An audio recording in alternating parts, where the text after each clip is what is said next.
So there was some hooking up going on that trip, but like none of it had to do with Chris and I.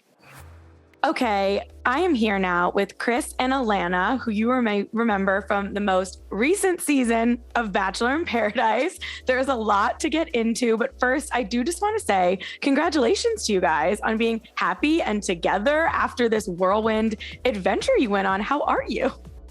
Thank you. No, it's been good. We're doing really well. What do you say? Yeah, we're doing well. So just living in Utah, enjoying our time together and hoping for a little bit of warmer weather coming up soon. Mm-hmm.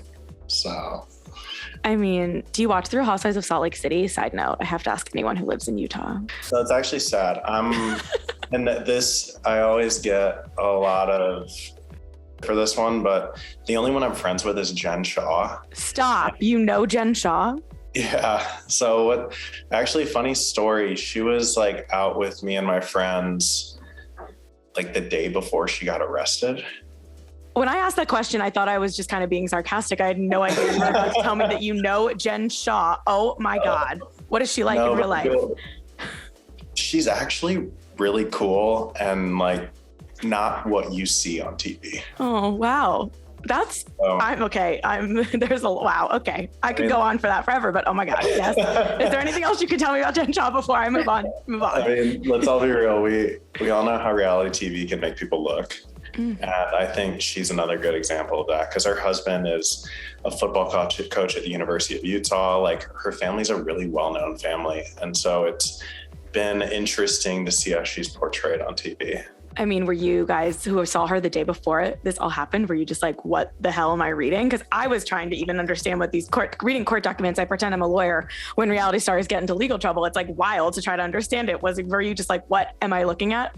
I mean, for all of us, it was kind of a funny thing because my buddy Aaron actually texted me and goes, Jen Shah just got arrested. And I was like, what? She was just with us. And then I saw like the photos of her going into the courtroom, all that stuff. I was like, wow, okay. I haven't dove into it all that much and I haven't seen her since then.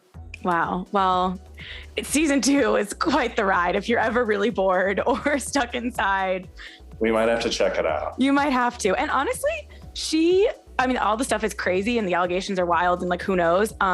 But she came off like not horrible. Like she's kind of likable a little bit, honestly, but all things considered, which, I think different seasons of different shows, that's the benefit of a housewife is that they can kind of like show different sides of you versus a Bachelor kind of show, especially if you're only on a handful of episodes, you come off, there's only one, not as well-rounded, I would say. Yeah. So here's the one thing I'll tell you though, is like, when we were all with her the night before she got arrested, she had talked about how season 2 was going to be kind of a redemption tour for her. And then 2 days later, she gets arrested. I was just sitting there thinking, oh, okay, this isn't going to work that well. Oh my God. Well, there was highs and lows. Wow. And now they're doing season 3 and her trial was delayed. And oh my God, I need to know everything about Jen Shah off the record. But that's a whole different conversation. Anyway, let's talk about you guys. Thank you for indulging me there. I really didn't see that coming when I asked about the Real Housewives of Salt Lake City. But can you guys take me back? Tell me a little bit about the nature of your relationship as friends and how you kind of met before you were in Mexico. I think I saw on Instagram you just posted recently that you actually met at like a Mike Johnson book event or something.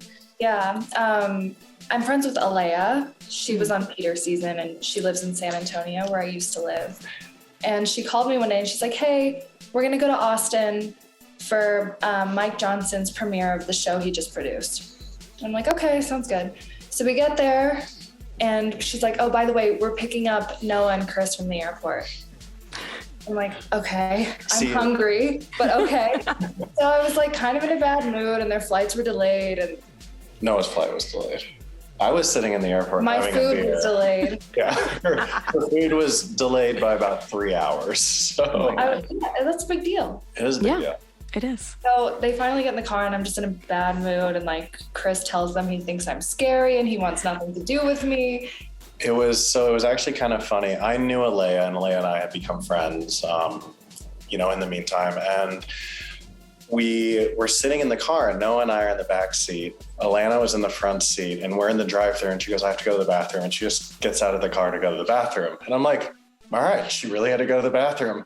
And Noah goes, ooh, Chris, I'm going to get you. And he just gets out and sits in the front seat. And I'm like, dude, really? You're putting me in the back seat with the hangry girl? Yeah. And so we started off on such a bad foot. Yeah. Because I also stole, she says I stole her onion rings. We get to the hotel, we all go to our respective rooms, and I don't have onion rings there anymore. So, not devastating. But we became friends that evening, and like he was fun to hang out with. And then we saw each other again about like 2 weeks later. Yeah, 2 weeks later in the San Diego trip. And that was infamous San Diego trip. The infamous San Diego trip. And what's funny about that trip is it was a super last minute thing for me. I got a FaceTime from Kody and Stefan. When was it? Like on Monday or Tuesday. And then I booked a flight and came there on Wednesday night. And when you guys were in San Diego with all your friends and a bunch of Bachelor people there, did you even know who was definitely going to Paradise or anything like that yet? We all thought we were going. Yeah, everyone assumes that they're going. We'd all been told we were going to be there, but I guess you don't really know you're going until you are on the plane. Yeah, and that's all. And that was kind of the mentality all of us had. I mean, if you think about it, just at that dinner alone, there were probably 6 people who ended up actually being on Paradise. Right. And probably a handful of others who had been told. Yeah, a lot of people that were there were actually told they were going to go, and they never ended up going. Oof, that's tough, because you probably get in that headspace and kind of, even if it's just for a period of time, like you're planning for that a little bit, and then it's kind of taken away. Lots of preparation. So you buy a lot of clothes, and I think that's one of the things that people don't realize is how much money you actually spend to go on these shows. And that makes sense. I mean, I know it'll frustrate Alana if we get into the amounts that she spent to go on Matt James's season and to go on Paradise and to do all that. But I mean, for a guy, you spend a little bit less. But even for me, going on Claire's season initially just to go home night one, I mean, I bought new suits. I bought a whole new wardrobe. I did everything. And I was like, oh, I was here for 10 hours. Cool. Did you keep the tags on? Please tell me you kept the tags on. I did not. No, I got everything altered. Well, and what they actually warned us. Yeah, they actually warned us for Paradise. They said take the tags off your stuff because the Mexican authorities, if they go through your bag and see tags, they're going to think you're going to resell it, so they'll charge you a tax. Oh my god! I took the tags off everything for Paradise. Damn. But with some of the stuff for the initial season, I got it all at Nordstrom, bought it with the Nordstrom card, left the tags on it. You can just return it if you don't. Oh, that's good. That's good. There's 2-a-days at the gym. There's getting your hair done. There's all of the makeup you have to, I'm just saying, there's a lot of preparation. So it's like, you're just hooked on the fact that you're going to go. Right. You're in the mental headspace. It's a headspace too, for sure. There, yes. Yeah. So everyone's just, we were all pretty cool and friendly with each other. And I also imagine, people who go farther on the original show probably, I guess, have some of them I would assume get some sort of deal to wear certain things in Paradise. But what happens if they don't get to go last minute, or you kind of got screwed having to show up at the party in the later entrance. I know when you get there, you don't know when you get to go in. So if you're not in the initial group, it really can throw a wrench. And I wonder how those deals are even made if you don't know how long you're going to be there or how much exposure you're even going to get. I think if I was one of the companies and I was going to be giving clothes to people to wear and potentially get exposure for it, you're kind of doing it on a risk-based type thing. Right. And just the hopes that they make it on, or the hopes that it gets shown on TV and stuff like that. And so I think with a lot of these companies, they probably have the understanding that, hey, maybe it might not make it on there, or maybe they have a deal with the contestants where they're like, hey, if you wear this, we'll give you an extra X amount of dollars if it's shown on TV or something like that. Interesting. Okay, so we're in San Diego and you guys are all hanging out. Apparently it was a PG fun little trip, but it was portrayed to be, I believe there was a comment that you threw yourself at him in San Diego. From your perspective, you guys in San Diego, what was the nature of your relationship? Did I throw myself at you? She did not throw herself at me at all. I think I literally woke up one morning in bed next to our friend Stefan. Mm-hmm. And I was like, Chris was so annoying last night. Like, I mean, like there was nothing going on, but no. And I think I woke up that morning and I was sleeping on a couch and had a bottle of whiskey next to me. And I was like, I think I drank a lot last night. But like, we all just had fun. We all hung out. And so like we played piccolo and listened to music and like went out to dinner. Like it was really innocent. So there was some hooking up going on that trip, but like none of it had to do with Chris and I. Okay. Was there anything that happened, at least for you guys, that you were thinking this could somehow be turned against us or brought up or used in any sort of way or even discussed down the line if we're both in Mexico? Or were you like, yeah, we'll say we met once or twice? No, literally never crossed my mind. And the thing was, we never hid the fact that we knew each other. Right. There was pictures on the internet that no one was hiding. Like when those episodes were airing and they were surfacing, it's like, we didn't have to dig for these. They're on people's profiles. It's like, go to our Instagram, it's there. Yeah. You know, it's not like anything was hidden. And so that was kind of like one of the big shocks for us was we weren't hiding anything. We knew each other. I mean, I knew most of the people who were there when I got down there. And so it's no surprise that everyone in the whole Bachelor world knows each other, or at least knows of each other. So yeah, I thought there was nothing at all that could have come back to bite us whatsoever. Straight up shocked. Yeah, like, you can see it on your face. It was shocking. I'm like, I cannot actually believe this is happening right now. It was like a fever dream. Yeah. Yeah. And what about with Jessenia specifically? Like, were you friends, or she was just another person on the trip, or did you see? So we were both living in San Antonio at the time. We got dinner once in like April, I think, before I met him, just because, you know, we were on Matt's season together and we didn't really get to know each other. So I'm like, hey, let's get dinner. Let's be friends. Clearly didn't go very well. I mean, I thought the dinner was fine. We were cool in San Diego, but we weren't really like confide in each other kind of friends. We were just like acquaintances because we had close mutual friends. Right. And this weird shared experience, but like, that doesn't mean you have to be, you know, owe each other anything necessarily. For sure. Yeah. And Chris, from your perspective, anything going into the show, whether it was communication, everyone talks on DM or whatever, whether it was with Alana or Jessenia or anyone that you were like, oh, anything, any of these DMs or anything could be a problem or be, you know, an issue down the line for about to go on this show? I didn't think I had anything that could potentially get me in trouble for anything. And so, yeah, I was completely shocked. I mean, you could see it on my face when I'm down there on the beach. I'm just sitting there stunned, like, we're really having this conversation right now. Mm-hmm. I'm like, I get that I jumped from one girl to another girl really quick, but I mean, have you seen Alana? I mean, I just went kind of crazy in my head. And so for me, it was like, I was just like Twitter-pated from the first time we kissed on the show and everything like that. And from then on, I was like, all right, like this is the direction I'm going. And how much of you were just thinking and hoping like this is, or to think now, like that's kind of the premise of the show to some degree. Do you think that it's the premise of the show? Is it fair though? How can anyone navigate it though if they're going to get it held against them? Like if that's the premise of the show, why do some people? Why were you misleading someone but somebody else wasn't?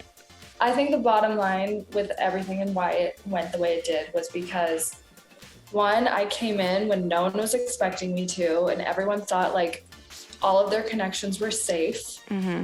You know, and then I think it's because we weren't really popular in the franchise, and if I had been like someone who walked in that was well known and everything, like no one would have spoken to me like that. Right.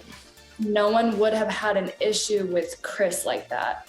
Yeah. Like I'm not here at all to talk poorly about anyone, mm-hmm. but similar things were being said about Brendan and Piper. Right. And like, I didn't really feel like anyone came for Brendan like they came for Chris. And I feel like it's because Brendan had friends there. Yeah. No, that was a huge part of it, I think. No, you had friends. Oh. No, your friends weren't quite as vocal, maybe. Yeah, they weren't vocal. And I just think like Brendan went farther on his season. And there's like this weird thing within this franchise where like that dictates everyone's respect for one another is how far you went. And they use like night oneer as like a derogatory thing. Bizarre. So I think that that's really all it was that we were low-hanging fruit and easy to pick on. For sure. And I mean, going into Paradise, I was and still am a nobody in the franchise. So it was... You're not a nobody. You're not a nobody. But I think, you know, I wasn't the popular kid. And I felt like I was in high school again. I was getting picked on by the big bullies who were really well known and knew that they had the supporters back home to back them up no matter what they said on the show or no matter what they did. Yeah. So I think that was kind of, you know, the tough part and the tough realization for me. And I just looked like a puppy with my tail between my legs. And there were so many things that I wanted to say and I wish I could have said or wish I would have. But I just, in that moment, I think for me, I just wanted to be the bigger man and not bring up things and not make it worse than it already was or potentially throw other people under the bus. Yeah, is that what you were, when the tide kind of started to turn and you realized, oh boy, like this is turning into something and there's no way out of this necessarily, like no one's even going to listen to me. What do you remember thinking at that time? Were you just kind of like in disbelief? Were you upset? Were you like worried about how it was going to air? Were you not even thinking about that yet? Like what were you even thinking? Like when you're on the beach and the tide was turning and everyone was kind of just like coming for you guys, like you committed a crime. So I really wasn't thinking about how it was going to air. I think for me, my main frustration was with one specific person who was coming at me during that argument, me being like, there's a lot of stuff I can say right now and I'm not like, and I was just like, kind of like sitting there like, are you serious? You're really doing this right now? Like, and I was sitting there thinking like, I was really frustrated. So, and I, you know, it's hard for me. And there were things, like I said, there's things that I wanted to say and then I just didn't say in that moment. But I feel like at the end of the day, it was the better choice to not say what I wanted to. Yeah. And Alana, they were like, does anyone care what I think? And they were like, no. Watching that back recently, I was like, wow, that was really messed up that they didn't even let you weigh in on something they were saying about you. Yeah, I mean, a lot of people had differing opinions on that. There were a lot of people that were like, you should have been able to speak. But a lot of people were like, she shouldn't have gotten involved. Like, it wasn't her place. This was about Chris. And I'm just like, I think it just comes back to the whole not popular within the franchise thing. And I could have not been involved in the situation at all. But if I was a former Bachelorette standing there saying, do you want to know what I think? Everyone would have been like, yes, we would love to know what you think. Right. You know, it's just like, there's just discrepancies in respect for different people. So it was a really eye-opening experience. Most people suck. It taught me that. You know, people are never going to act how you expect them to. And I, you know, the hard part for me watching it back was seeing people and then remembering people's silence, Alana. You should never silence a woman when she's trying to speak and trying to voice her opinion or just at least say something. I mean, the fact of the matter is it did directly involve her. Right. And so the fact that they were speaking negatively about her and then not letting her speak, I mean, that's in my mind, just, can I curse? Yeah. It's absolutely ridiculous. Yeah. So. I mean, you don't have to name names, but I will to remind the listeners that it was Grocery Store Joe was part of the Paradise Police. You had Riley who was going wild. Do you have any resentment towards anyone who, you know, kind of was leading that charge that technically had nothing to do with your relationship, but was kind of running the beach? And I know you said you guys haven't heard from anyone. Do you hold grudges for that? Or are you like, whatever, they had power. It was a power struggle and they won. Holding a grudge just hurts us. But I gave everyone like a couple weeks to apologize to me after it aired. And when it didn't, I just went ahead and blocked them everywhere. Cause it's like, the only control I have at this point is to like cut off their access to me to like be in control of the situation. And, you know, you forgive, but you don't forget. Like, I'll never have any of those people in my life in any capacity. Yeah, that's fair. There were like wild accusations also that whole season just about like followers and screen time and who like asked, I think Joe made some comment, like someone asked him for tips on how to like be popular. And like, I would just, every time they talked about it, and it was funny because with Brennan and Piper, they specifically brought up Us Weekly and like a story that ran and like their follower counts. And I was like, oh God, we're involved now. Like, it was just like a wild thing. And I just always wonder, and I feel like this has to be the answer is yes. Everyone is talking about that in some degree in a way that I feel like Brendan and Piper, at least from what we saw as a viewer, and I don't know everything, it did feel a little manipulative, like we're here because we're going to be together and this is going to be great. But overall, the vibe on the beach or in San Diego or on a random meetup, wherever, there's got to be talk of all that stuff. People are exchanging numbers. Like I have to imagine, right? Because it is a business at the end of the day. There is, but there also isn't. Like about that, what was said about me was completely made up. Like, oh, that you and Jessenia talked about followers or something? It didn't happen. But like, it's my word against hers, so it doesn't really matter, you know, and it happened months ago, but it's frustrating. It felt like in that moment that was said just to make me look even worse. Right. It was like, how many things can I say about this girl to make her look so bad that she like hopefully can't recover from this? Like, that was what I felt like she was trying to do on a dating show where we're all supposed to date each other. Right. We're going on TV, so clearly like we're all kind of into like being in the public eye. Right. You're not mad about it. No one there is mad about being on TV. Like everyone there knows the things that come along with being on shows like this. Yeah. It's a happy side effect for a lot of people. Some people go on specifically for that reason. Not everyone. We didn't, but like some people do. And I mean, you know, it was hard for me watching that back because hearing people talk about me and how I went on there for clout, how I went on there for this and that, and saying specific things. Because I remember one conversation, there was someone who brought up like, oh, Chris talked about followers and blah, blah, blah. It was because I do marketing for a living. Mm-hmm. And I help companies grow. I help companies scale, things like that. And so for me, and I also do PR as well. And so I was literally just giving someone advice on how to grow their following and what they can expect and things like that. And so to hear that be portrayed negatively against me really frustrated me. Because if you look at my social media, I haven't done a single paid ad. I'm not saying I never would. Right. That's, you know. It's not a bad thing, but they use something that they do to make a living to try and make Chris look bad. Right. It's a little, a little pot meat kettle. I mean, why can't everyone sell it? Like, you tell me how much you made for that deal so I can try to make, like, I feel like you guys should all be joining forces. I was saying to Jason Tardik a couple weeks ago, I was like, imagine these people who are just on the show for the next season of Paradise, the villain and the good girl, they both come together and they're like, I'm not going without her. And they just up that rate, like stronger together for sure, I think, in this whole thing. But I think generally this show is about competition. You know? Everyone wants to outlast the other. So unfortunately, there's not that support. Yeah. I think it's also two different things. Like you're on the show for love and the followers are a bonus, or the followers are the bonus, or the love is the bonus and you want the followers. And I don't know if there's necessarily a right answer anymore because the way the show has changed so much. But I think either way, both are okay.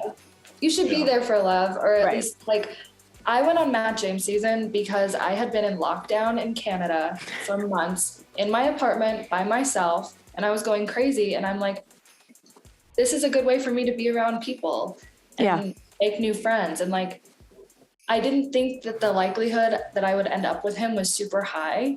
Because math. There's 35 people. I thought it might be a possibility. I was willing to feel it out, but I went because I wanted to make friends on the show. You know, and like, I know that followers is a thing that comes with it and all of that kind of stuff, but it's never guaranteed. So it's not, I don't think it should ever be your reason to go. Yeah. because I did walk away with some amazing friends that, you know, will be in my life forever, but. Yeah. And I think, you know, you meet a lot of really great people in the franchise. You come across a lot of really shitty people as well. And, you know, I think one of the big takeaways is the relationships you make, and especially like the love relationships you make. And I look back at the whole experience and I can sit there and be like, oh, you know what? I regret going through that. I regret being humiliated and shamed publicly on national TV. But at the end of the day, I would do all that a million times over if I can end up with Alana again. Oh, that's very sweet. Do you think hypothetically, if you guys did stay, like you weren't quote unquote kicked out or whatever you want to call it, and you did stay and you were able to just kind of go through the process like the show intends, where sometimes people switch partners or give a rose to someone else, and you know, people made all these comments like they're just going to keep giving their rose back and forth to each other. I'm like, well, that's what everybody else who's in a relationship is doing, but whatever. Again, part of the show. Do you think you would have ended up leaving the beach together? Like, do you think that time would have even paid off to date in that environment, or do you think you were able to get a better foundation just starting fresh outside the show anyway? You can go first. You can go first. So I think with me, are you talking about leaving the beach engaged? Yeah, or engaged, or even together, like just as a pair, I guess. Most of them left engaged, I guess, this time around. We 100% would have left the beach together. Would we have left engaged? I don't know. Like, yeah. we could have not. But at the end of the day, I only want to propose once. That's my goal in life. Propose once, get married once, live happily ever after. And so I think I would only propose if I knew 100% for certain that this is absolutely the direction I want to go. But at the same time, you're in a specific environment the whole time. Right. To see people in their normal everyday lives or see how they act off camera or off screen, you know, things like that. And so I for sure do 100% think that we would have continued dating. And would we have gotten engaged or not? Not 100% sure, but. What percentage are you at now? What percentage am I at now? Oh, good question. I think I have a really good idea of the person I want to spend the rest of my life with. Oh. So. Sometimes leaving the show engaged backfires because the pressure of people like me asking, when are you getting married? The people on Instagram being extra invested, and the pressure of we're engaged, I don't have your phone number, the doubt. Sometimes it works well, other times it backfires. So sometimes I never even thought about that. Right. Don't have your phone number. Yeah. I mean, on the main show, any show, it's like, we don't really know each other. And sometimes it works, which is beautiful. And other times I think the couples who leave either break up on Paradise and get back together in the real world 2 days later, or, you know, date from the show. You look at Matt and Rachel right now. I think if they got engaged, that no chance. I mean, they went through a million other things anyway, but there's certain things, and Clayton and Susie right now, if he had proposed that day, oh my God, it would have been a disaster. Like I think that there's something to be said for certain couples, the breaking up or the not getting engaged. Like, I think it worked in your favor, probably. Not saying you wouldn't have still been engaged now, but sometimes that does work in your favor. And I do think you're right. I mean, there is a lot of pressure when you do get engaged on a TV show like that. And I think with that too, at least from my perspective and in my mind, when I get engaged to someone, like, you're getting engaged to get married. Right. You're not engaged to be engaged. Yeah. You're not engaged to be engaged. You're not engaged for Neil Lane. Like, for me, I'm like, once I get engaged, it's like, let's start planning that wedding. Right. Oh, I think you can enjoy the engaged life, but at the same time, like, you're getting engaged to be married. Right. Not to date. Yeah. Yeah. How long was it between that fateful car ride to the airport or whatever they took you to, that they showed us, till you guys were talking to each other again and then dating again? Do you want to do it or you want me to? I'll start it. Chris left Mexico before I did. Okay. I don't know how much I can say on that, but I stayed a little bit longer than he did. I was out of there real quick.